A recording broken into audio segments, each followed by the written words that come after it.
လူတွေတွေကိုအလှပြင်ပေးရတဲ့လူတစ်ယောက်ဟာအလောင်းတွေကိုမပြင်ဆင်ခင်မှာအမြဲတမ်းအဝတ်စားတွေအကုန်ချွတ်ပြီးခနာကိုယ်ရဲ့အစိတ်အပိုင်းတိုင်းကိုတေချာစစ်ဆေးလေးရှိပါတယ်ဒီနေ့တော့သူ့စီကိုမိန်းကလေးငယ်တစ်ယောက်ရဲ့ရုပ်လောင်းရောက်လာခဲ့ပါတယ်သူကတော့ထုံးစံအတိုင်းပဲစိတ်အားထက်သန်စွာနဲ့အဝတ်တွေကိုချွတ်ဖို့ပြင်နေတော့မှပဲမမျှော်လင့်ပဲအလောင်းကမျက်လုံးပွင့်လာပါတယ်မိန်းကလေးဟာကြောင်တောင်တောင်နဲ့သူမဘယ်ရောက်နေတာလဲလို့မေးတဲ့အခါမှာတော့သူကအေးအေးဆေးဆေးပဲဒါနာရဲ့အိမ်ပဲမင်းကတေသွားပြီလေလို့ပြန်ပြောလိုက်ပါတယ်သူ့ရဲ့တည်ငြိမ်လုံးတဲ့လေတံကအလောင်းကဒီလိုနိုးလာတာဟာသူ့အတွက်ဘာမှမထူးဆန်းသလိုပါပဲမိန်းကလေးကများဇဝေးဇဝါဖြစ်နေတော့မှသူကတေစရင်ကိုထုတ်ပြလိုက်တော့မှသူမကားအစီအတင်ဖြစ်ပြီးတေဆုံးသွားခဲ့တာကိုရုတ်တရက်တတိယသွားပါတယ်ဒါပေမဲ့သူမကတော့ကိုအသက်ရှင်နေသေးတယ်လို့ထင်နေတော့မှပဲသူကသူမရဲ့တန်ရာကိုချုပ်ပေးပြီးပြင်ဆင်ပေးနေတော့မှပဲလော်ယာတယောက်ငိုနေရှာပါတယ်သူမငိုရတဲ့အကြောင်းရင်းကတော့ဘာနာကျင်မှုကိုမှမခံစားရတော့လို့ပါပဲအပြင်မှာတကားခောက်တန်ကြားလိုက်ရတဲ့အခါသူကနာရီကိုကြည့်ပြီးဝါကျင့်ကျင့်အရေးတွေပါတဲ့ဆေးပလင်းလေးကိုထုတ်လိုက်ပါတယ်ဒါကကြွက်သားတွေကိုပြေလျော့စေတာလို့ရှင်းပြရင်ဆေးထုတ်လိုက်ပြီးမင်းမေကစောစောရောက်လာတာပဲလို့တိုးတိုးလေးရေရွတ်လိုက်ပေမဲ့လော်ယာကတော့မကြားလိုက်ပါဘူးသူမအမေကသမီးဖြစ်သူကိုနောက်ဆုံးအနေနဲ့ကြည့်ချင်တယ်ဆိုလို့သူကအဖြူရောင်ပိတ်စကိုလှန်ပြလိုက်ပါတယ်ပြီးတော့မတိမတာလေးပဲချုပ်မပြီးသေးတဲ့အကိုဆွဲထုတ်လိုက်ရပါတယ်အမေဖြစ်သူကတော့စားပွဲပေါ်မှာငိမ်သက်စွာလဲလျောင်းနေတဲ့သမီးကိုကြည့်ပြီးမျက်ရည်တွေစီးကျလာတာပေါ့နာရေးကိုတော့တပတ်ခါမှကျင်းပဖို့စီစဉ်ထားပါတယ်အမေဖြစ်သူတခုခုတန်တရားမဝင်အောင်သူကအလောင်းကိုအမြင်ပြန်ဖုံးပေးလိုက်ပါတယ်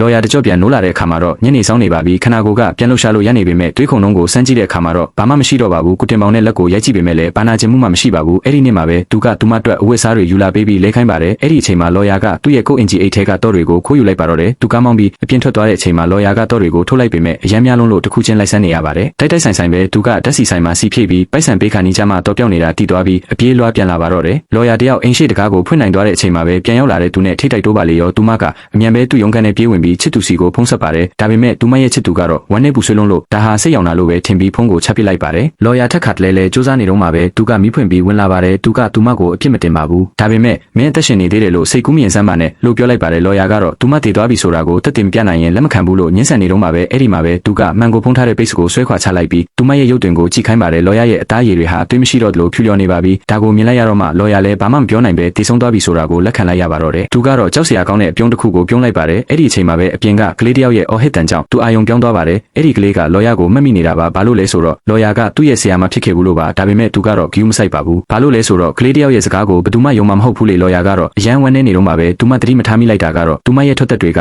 မှန်ပေါ်မှာရင်ငွေတွေထင်ကျန်နေခဲ့တာပါပဲဒါပေမဲ့သူမမျက်လုံးပြန်ဖွင့်လိုက်တဲ့အချိန်မှာတော့သူကအဲ့ဒီရင်ငွေတွေကိုတုတ်ပစ်လိုက်ပြီးဖြစ်ပါတယ်